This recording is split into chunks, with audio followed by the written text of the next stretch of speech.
আসসালামু আলাইকুম রহমতুল্লাহি বরকাতুহু। সম্মানিত প্রিয় মুসলিম ভাই ও বোনেরা, আর ইসলামী টিভির পক্ষ থেকে সকলকে জানাই আন্তরিক মোবারকবাদ। আশা করি সকলে ভালো আছেন। আমি আলহামদুলিল্লাহ আল্লাহর রহমতে ভালো আছি।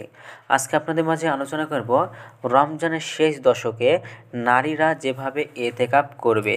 চলুন আমরা জেনে নিই হাদিস থেকে। কোনো মসজিদে এক বা একাধিক দিন দুনিয়াবি কাজকর্ম থেকে অবসর নিয়ে সোয়াবের নিয়তে অবস্থান করাকে এতেকাফ বলে। এতেকাফ ইসলামে ফজিলতপূর্ণ একটি আমল। কোরআনে আল্লাহ তাআলা বলেছেন, আমি ইব্রাহিম এবং ইসমাইল আলাইহিসসালামকে নির্দেশ দিলাম, তোমরা আমার ঘরকে তওয়াফকারী এবং এতেকাফকারী এবং রুকু সেজদাকারীদের জন্য পবিত্র রাখো। সূরা বাকারা। আল্লাহ রসুল সাল্লাল্লাহু আলাইহি সাল্লাম বলেছেন, যে ব্যক্তি আল্লাহর সন্তুষ্টির জন্য একদিন এতেকাফ করবে, আল্লাহ তাআলা তার এবং জাহান্নামের মধ্যে 3টি পরিখা সৃষ্টি করে দেবেন, যার একটি দূরত্ব আসমান জমিনের দূরত্বের চেয়েও বেশি। তাবারানী ফিল আউসাদ। রমজানের শেষ 10 দিনের একটি গুরুত্বপূর্ণ সুন্নত আমল হলো এতেকাফ করা। নবীজি সাল্লাল্লাহু আলাইহি সাল্লাম প্রতি রমজানেই শেষ দশকে এতেকাফ করতেন। আব্দুল্লাহ ইবনে ওমর রাদিয়াল্লাহু তাআলা আনহু বলেন, আল্লাহ রসুল সাল্লাল্লাহু আলাইহি সাল্লাম রমজানের শেষ 10 দিন এতেকাফ করতেন। সহিহ বুখারী এবং মুসলিম শরীফ। আয়েশা রাদিয়াল্লাহু তাআলা আনহা বলেন, নবীজি সাল্লাল্লাহু আলাইহি সাল্লামের মৃত্যুর পূর্ব পর্যন্ত ইসলামের শেষ 10 দিন এতেকাফ করেছেন। এরপর তার স্ত্রীগণও তার সুন্নত অনুসরণ করে রমজানের শেষ 10 দিন এতেকাফ করতেন। সহিহ বুখারী এবং মুসলিম শরীফ।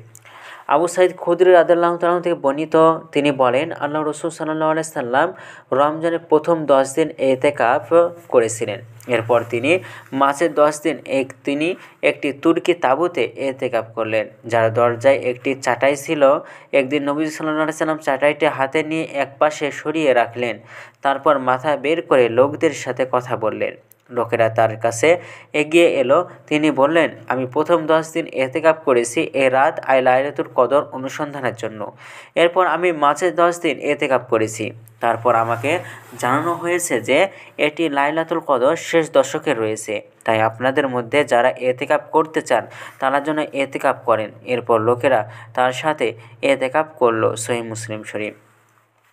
রমজানের শেষ দশকে পুরুষদের মতো নারীরাও মসজিদে এতেকাফ করতে পারেন, যদি নারীদের এতেকাফ করার জন্য নিরাপদ এবং উপযোগী মসজিদ পাওয়া যায়। এরকম মসজিদ না পাওয়া গেলে নারীরা নিজেদের ঘরের নির্দিষ্ট ইবাদতের পক্ষে এতেকাফে বসবেন।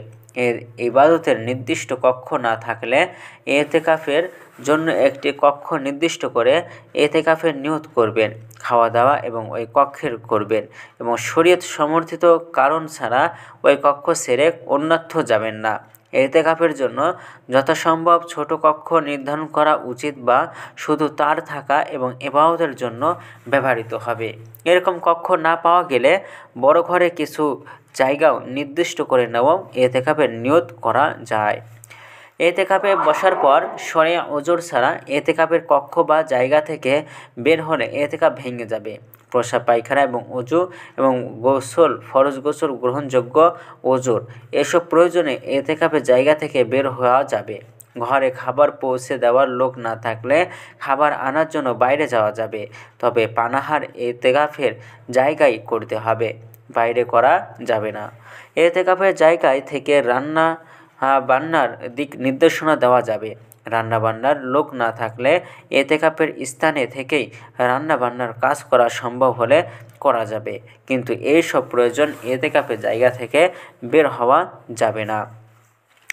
এতেকাফরত অবস্থায় সহবাস সম্পূর্ণরূপে নিষিদ্ধ। এতেকাফে বসার পর সহবাস করলে এতেকাফ ভেঙে যাবে। তাই বিবাহিত নারীদের এতেকাফে বসার আগে স্বামীর অনুমতি নিয়ে নেওয়া জরুরি।